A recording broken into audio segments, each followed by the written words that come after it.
Carlos, may kasama siyang babae. Sundan mo nga yun. Ang susunod na programa ay rated PG. Ito ay nangangailangan ng patnubay at gabay ng magulang para sa mga batang manonood. Yawang bawat sana sa lahat ng hiling sa hirap. May warrant of arrest na siya. What? Okay na, court and please ko na lang. Matatap.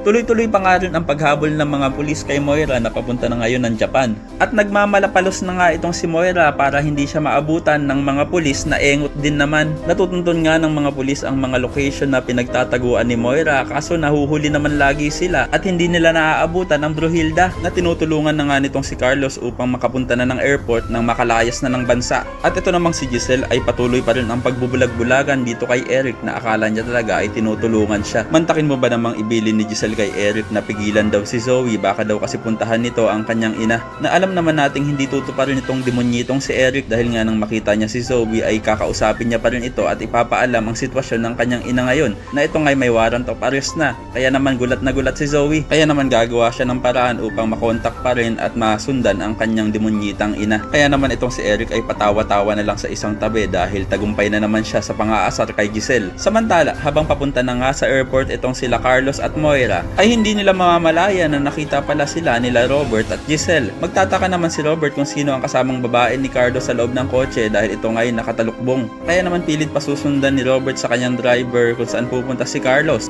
at kanyang aalamin kung sino ang babaeng kasama ng Brunhildo. Samantala, enjoy na enjoy naman ang mag-inang Lynette at Annalyn sa Japan at ipapasyal pa nga sila ni Lyndon sa Mount Fuji. Kaya naman tuwang-tuwa itong si Annalyn. Kaya naman kung isa ka rin sa mga umaasang sana masundan ni Robert sila Carlos at makilala niyang si Moira ang kasama nito, ay pakilike ang video na ito and don't forget to subscribe.